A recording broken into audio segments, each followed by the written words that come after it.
Ladies and gentlemen, it's not 60 hours of work a week. It isn't 90 hours work a week. Instead, it's now about 120 hours of work a week. And this isn't about veterans speaking of a bygone era. It's a man from Gen X who is spearing a massive change, or rather is at least mandated with engineering a work revolution in Trump's bureaucracy. Ladies and gentlemen, we're talking about Elon Musk. You, of course, just recently saw him at Trump's swearing-in ceremony with his son, but he's a father of 12. Well, he's an entrepreneur, a business tycoon, a multi-millionaire for that matter, and of course, now the special government employee with Donald Trump.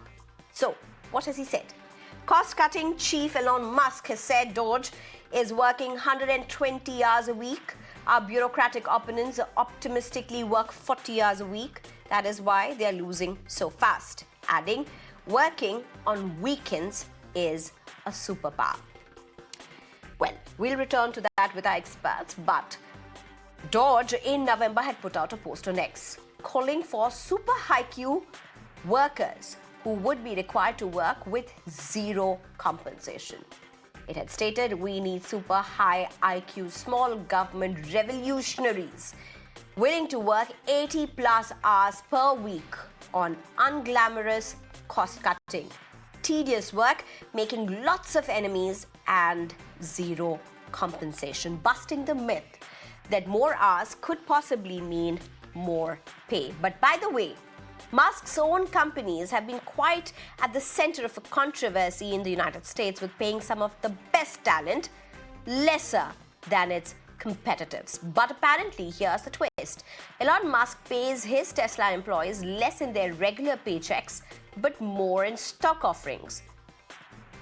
Shifting focus to Trump's bureaucracy, in fact, OPM, like if you're not familiar with how US government or the federal government functions, it's almost like the US federal government's HR or human resources wing or personal management wing equivalent. It has already set a target of 70% reduction in staff long term, with an immediate goal of 30% staff being cut. Well, while this is all a raging debate, it's quite in league with what's been happening in India.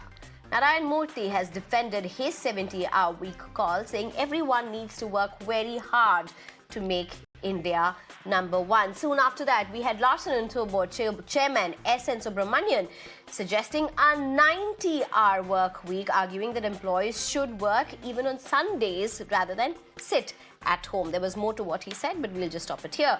L&T HR eventually went on to say that Mr. Subrahmanyan's words had been taken out of context and misinterpreted, leading to unnecessary backlash. Amid all of this, the Economic Survey has issued a stark warning. Excessive work hours can take a serious toll on mental health. Citing global studies, the survey highlighted that working over 60 hours a week can lead to significant health risks, with those clocking 12-hour days at their desks showing distressed levels of mental well-being. Well, if I have been able to explain to you the backdrop, the larger discourse, let's get in experts to understand this issue threadbare. I'm being joined by David Sofair, who's a Republican strategist, Ray Locker, who's a journalist and author, Shruti Swaroop, who's a founder for Embrace Consulting and co-founder International Inclusion Alliance, as well as Lloyd Mathias, who's a business executive and independent director, and of course, Dr. Professor N.N. Khanna, advisor of Apollo Group of Hospitals, senior consultant, cardiologist. Very good evening, all of you. Thank you very much for joining us. I hope you have had an easier day in terms of hours and a great output in terms of productivity. I think that's a great place to start this discourse first. But David Sofair, if I can come to you first, what's really happening? Are you happy? Are you in tandem with what Elon Musk and the DOGE team really seems to be mooting at this point? 120 hours of work. I mean, it may not be as strictly as 120, but that's the discourse he's really taking on. No pay, zero compensation, some very, very tedious task of downsizing whatsoever, cost efficiency. Are you on board with what Elon Musk is saying? So, first of all, thank you very much for having me on this panel. And it's important to point out that that Elon Musk technically is not directly employed by the federal government. Secondly, DOGE consists of 6 members. So he's not saying that the federal government is going to work 120 hours a week. Now, Elon Musk is famous for sleeping at his desk and working hard. Whilst, let's face it, the American federal government, in the land of bureaucracy in Washington, D.C., is famous for a 40-hour work week, long-term pensions, etc. Is considered the land of bureaucracy. So the idea that there will be a government mandate of 120 hours is not the case. No, Dov, it's fair. That's not the point. I mean, nobody is saying that there's going to be a government mandate of 120 hours. I mean, US is going to be another level when it comes to global reputation if it really goes on with a mandate of 120 hours. That's nowhere close to what we are talking about.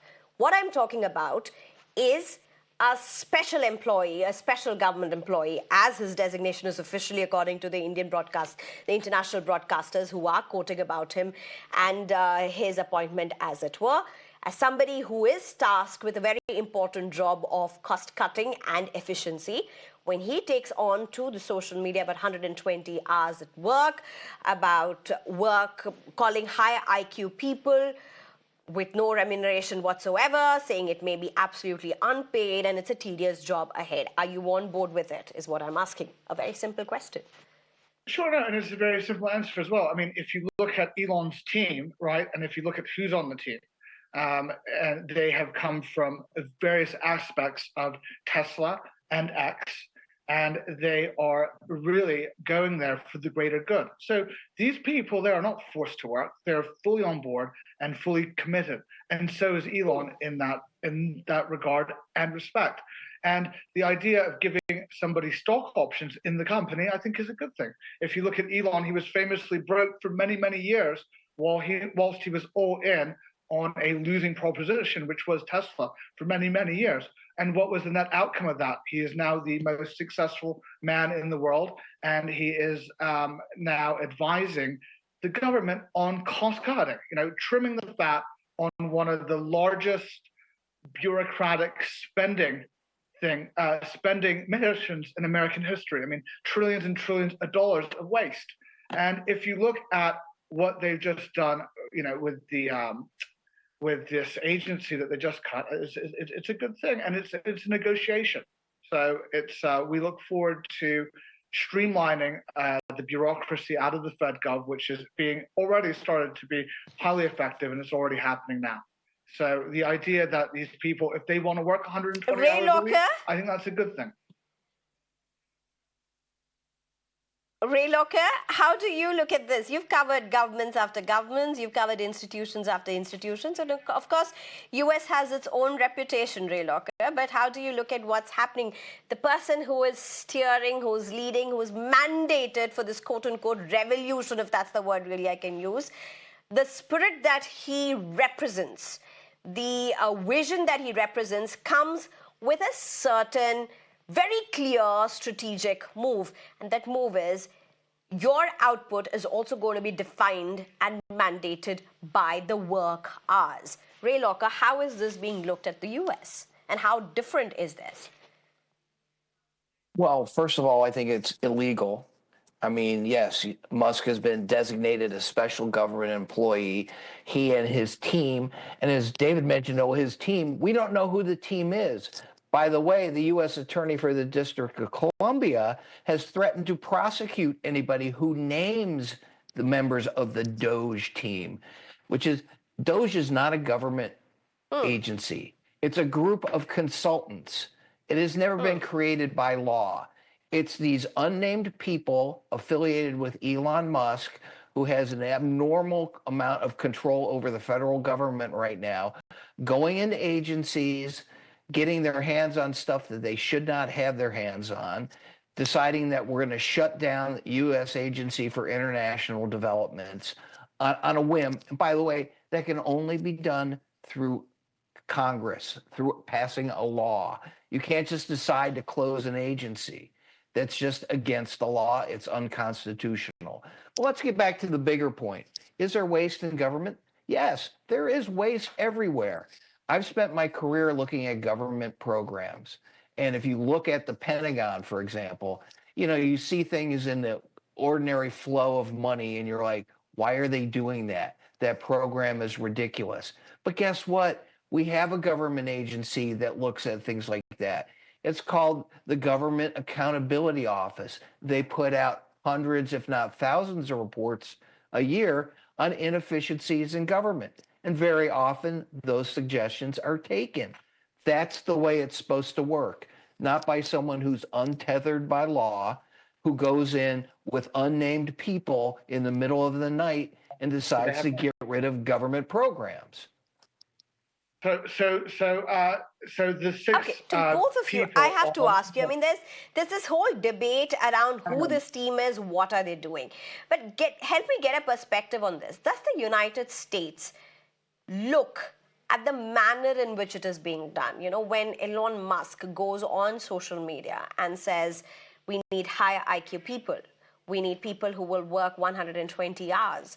We need people who will work without compensation. Does the United States look at this and say, oh yes, or oh no? Is this even a point of discussion there?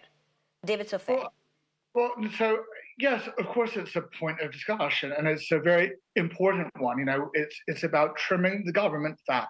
And, big government has been, ineffective for a long time. I mean, that's my argument.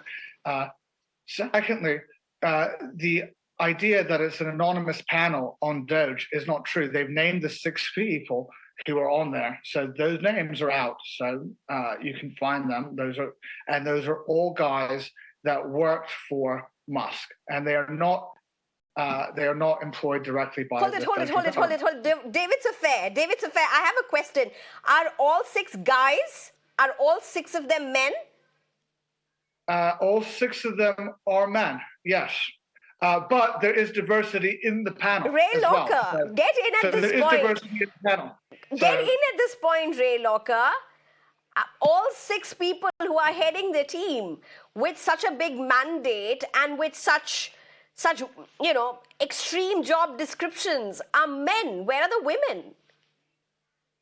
Well, I mean, they're not Elon's cronies, so they're probably not involved. I don't know how these people were picked.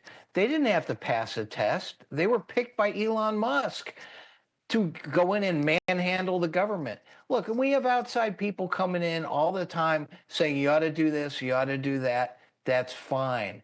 But they don't go in and lock out government employees and say you can't do things.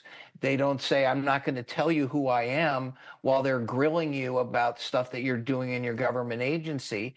And these are, to the extent that they have been identified, these are people in their mid-20s who have no real life experience, no experience running a government. They don't know what it does. They cherry pick things that they think look weird, and then all of a sudden an entire agency is under indictment. You can do that with every business, every government agency, every operation. Find something that looks weird and attack it. Okay, Shruti Swaroop, come in. You're the only woman on our panel. Shruti Swaroop, what do you make out of this? I mean, this whole discourse that has been going on, you of course have the Indian part to it, 70-hour work week, 90-hour work week, a lot of comments that were made around it. You have what's happening in the United States, and then you also have the latest names of 6 people who are apparently part of Musk's team who will be leading this entire cost-cutting efforts, as it were, all of them being men. Is this surprising, Shruti Swaroop?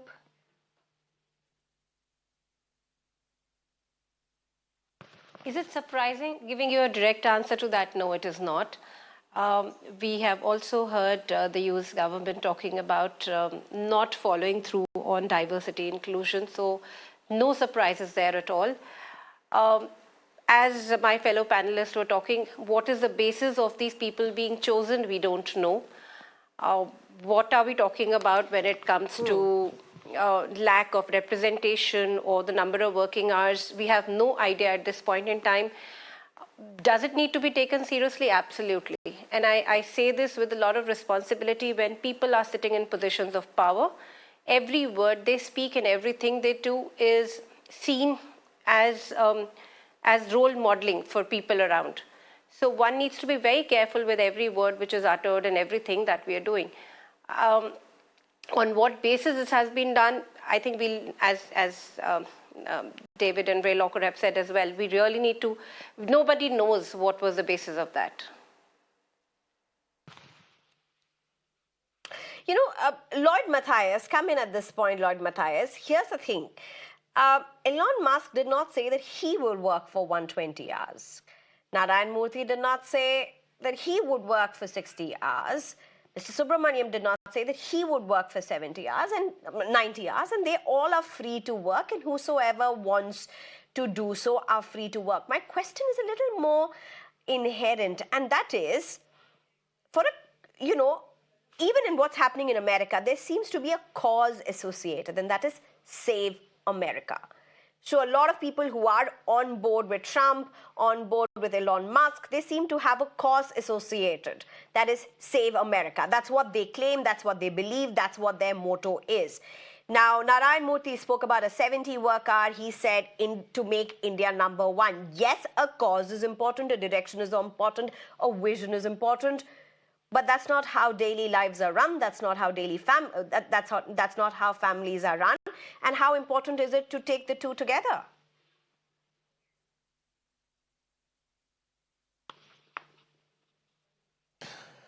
Thank you, Sneha. I think when the three people you mentioned, Elon, Narayana Murthy, and N.S. Subrahmanyan, spoke about these log work hours, 70, 90, 120, whatever, I think there was an implied sense that they put in those extraordinary hours at various stages, either now in their career or earlier on. And therefore, the expectation was that younger people or everyone who works for them should go that extra mile, right? I think principally, I mean, while that's the call, I think one has to understand that a lot of workers, office workers, are humans. They're not slaves, right? A lot of them work to make a living. Some of them feel very motivated and go the long distance, either for their career, for their growth, or just because they're passionate about what they do, and that's perfectly okay. But to mandate a certain number that goes well beyond what is humanly possible. I believe anything beyond 50 tends to have a deep taper in terms of work output. The second point, I think, is really conflating hours spent at work with output, I think is a little vacuous, right? Not everyone is going to be putting in 80, 120 hours and being as productive. At some point, productivity will slack. And like I said, if you're passionate, you might work much longer hours. But I think the biggest concern in this entire issue is not recognizing that this is human resource and people are going to, have their own different calibrations, right? What seems like overwork to one person may seem like par for the course for the other person, right? So I have to recognize that aspect. In a general sense, my point is that each of these people is making a call to get more productivity out of people.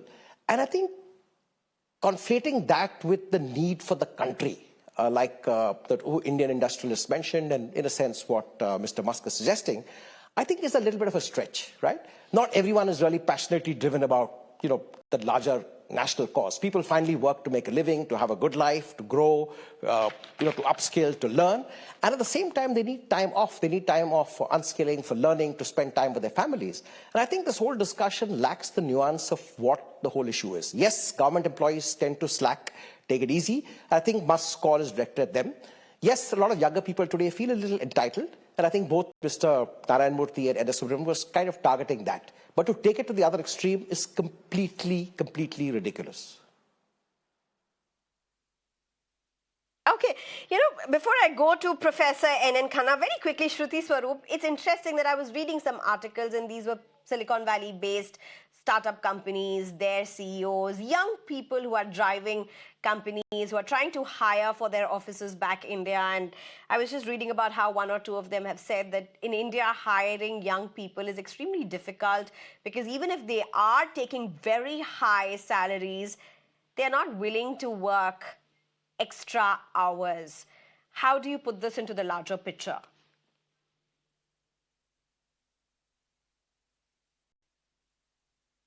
I have experienced this firsthand. We've seen that that a lot of times when, and especially with the younger generation, my fellow panelist also said that, People tend to take leaves and not respond to messages. People tend to not even reach out when there's an emergency, not read their emails. Work does come to a stop. I think in the whole context, the bigger thing is that what we are expecting people to do is just be a little more committed towards their work. Even if you're putting in 6 hours a day, let's ensure that there is an output and there is efficiency of work. Be connected to work. There needs to be a little bit of professionalism. I think mandating longer than that will become a health issue. WHO has said that. We know it. Anything more than 50 hours, 55 hours is going to create an issue. But I think the bigger thing that we all need to recognize is that as long as you are doing your work, being efficient with work, we really don't need to put in those many hours. L&T later issued an explanation saying that for larger gains, you need to put in harder, I think longer hours is what the summary of the explanation was. The bigger thing is if you are efficient, you really don't need to put in longer hours because the mind shuts down after 6.5 hours on any given day. So I think that is the main point we need to be looking at right now. Dr. N.N. Khanna, if you can come in here, does the mind shut off long term?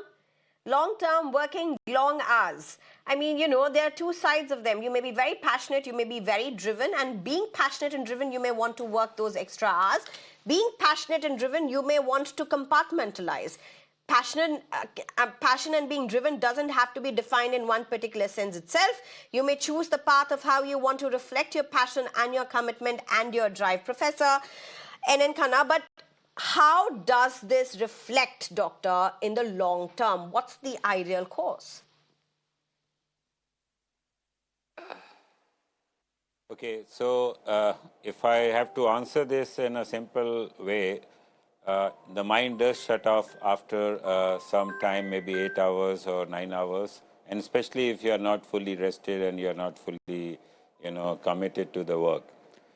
Having said that, it's not a generalized rule. I mean, we are doctors, we work 12 to 14 to 16 hours a day, but we have trained ourselves that way. If you see, the guys and soldiers on the border, they are trained to work for that many hours and their mind does not shut off. So those are a different situation. If you really have a passion and a commitment, you will actually start enjoying the work and maybe you will be trained, your body is trained in a different way. It probably will react well and it will not shut off and your productivity will be high. But if you generalize this, then it's not correct. Normally what we say, one needs 8 hours of sleep.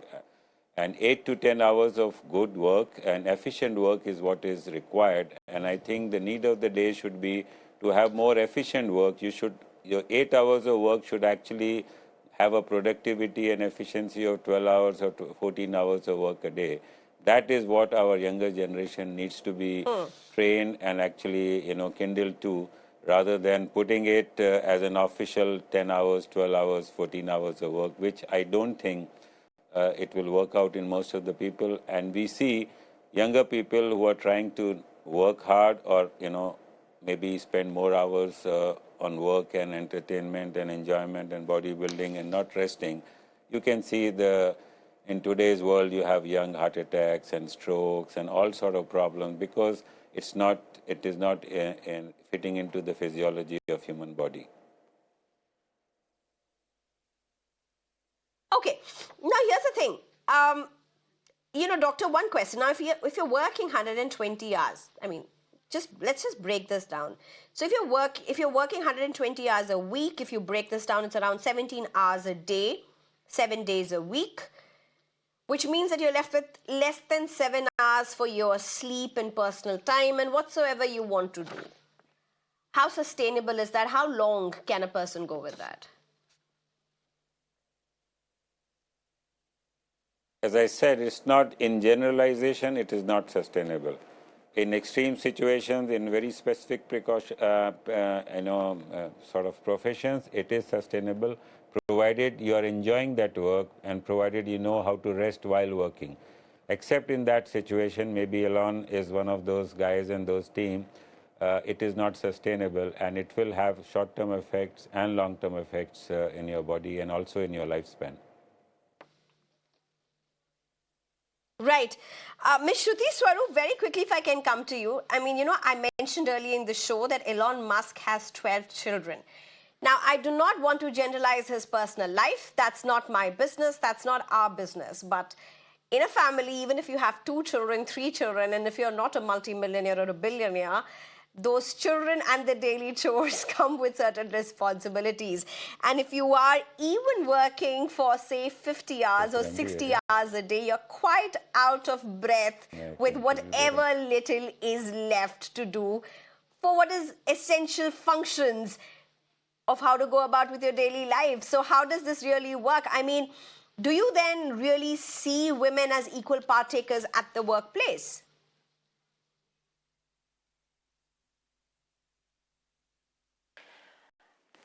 Great question, because we do have issues with gender-defined roles. It's a fact that especially COVID pandemic showed it to us, right? That women were left doing what is traditionally been seen as women-defined roles, taking care of children, taking care of the household, ensuring things are in place, whereas we saw men putting in hours. And we know that there is a report that very clearly says that the number of women in the workforce came down dramatically during the pandemic. Now, doing these number of hours, does it mean that it will lead to a lot of disparity as far as gender participation in the workforce is concerned? Absolutely, it will. Will it be possible for women to put in so many hours? I don't think it will be. How are we going to balance it?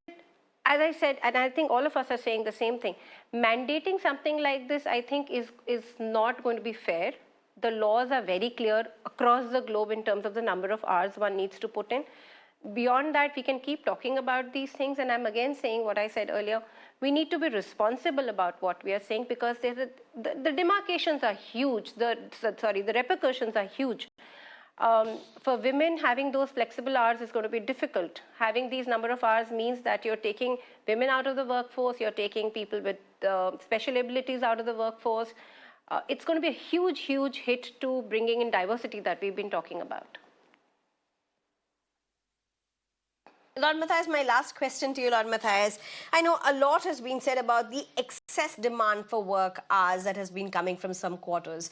But is there a flip side to the millennials or the post-millennials, the Gen Z or whatsoever? Yes, they are so much more vocal about their personal life. They are so much more vocal about what they want and what they don't want. It's quite interesting because people will come up to the office and say, I don't want to come in today or I don't want to come in tomorrow, and they will not give any random reasons. They'll give you explicitly what the reason is. So there is an openness, there is a frankness, but some may say this is slackness.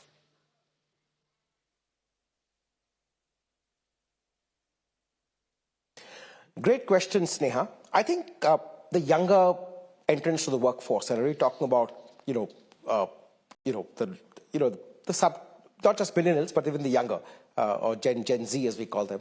I think one of the demands clearly is that they're respecting the fact that they come to work because they need to come to work, and also because they enjoy some part of it.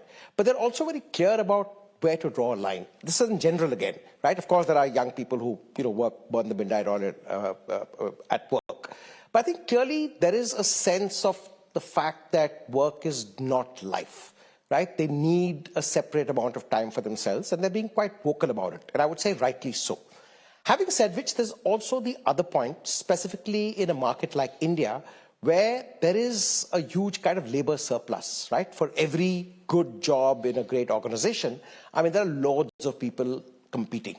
And therefore, there are offices that also are able to actually push their workforce to the edge, recognizing fully well that if someone does not come up to scratch or the expectation of a demanding boss, they can always find a replacement. So I think there are two parts to it, though I must say that younger people are far more clear about drawing the line than if I would say a generation about 20, 30 years ago, where most people pretty much put work at the top of their agenda, even if it meant compromising a bit of family life, compromising on the vacations and such like. I think younger people are seeing it far more holistically and positively. I'm not sure if the work cultures have totally adjusted to it. Older bosses still tend to want employees in the office, right in front of them, 10, 12 hours a day at whatever it takes. And younger people resent it. And I think over time, company businesses and employer brands are being built around that proposition. Last question, Dr. Khanna, if you would want to close with this. I know what's happening in US right now is very different. It's hugely political. At the center of it all is also a lot of wastage, allegations of wastage to counter it all, which of course is being looked at very, very closely across the world because, quite frankly, many times bureaucracy is very closely associated with that. Several corporates and the work cultures are also associated with that. So it's being watched very closely. We'll have to see how it goes, what course it takes. Extra government, extra constitutional, we'll have to see that. But Dr. Khanna, do you want to answer? We'll possibly close with this question. What are the signs of a burnout? What must people be looking at? Okay, so that's a good question, and we see that coming in very often to our clinics. Patients or workers between 45 to 55 years of age, they would come with amnesia. That's very common. They are forgetting things, a lack of sleep, a very bad metabolic condition where you have high lipids, high insulin resistance, and very accelerated atherosclerosis.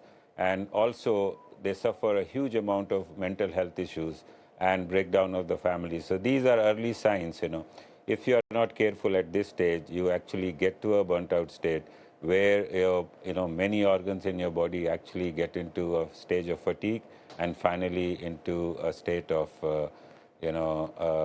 breakdown where you may end up with a stroke, or you may end up with a mental health issues, you may end up with diabetes, hypertension, heart attacks, peripheral vascular disease, even malignancies and cancers. So it's not one, but it's many. And it is just triggering a wrong cascade in your body. And at some stage where the body gets fatigued, it just gives up and you have a multi-organal dysfunction which is permanent. So it is better to actually know the early signs of this fatigue, and which we call as a burnout state, and then correct yourself and shift your work pattern and work-life balance and get back to normalcy. Thank you, Doc, for that. Well, David Sofair, as well as Ray Locker, thank you very much for your time. I'm sure in days to come, we'll be having more conversations. All of us are watching very closely all the developments in the United States, of course, a lot of politics, and even beyond that. Shruti, Swaroop, as well as Lloyd, Mathias, thank you very much for your time and your perspectives. Dr. Professor N.N. Khanna, thank you very much for your alert and warning. Thank you for your time, everybody. Time for a very short break. On the other side, news and updates.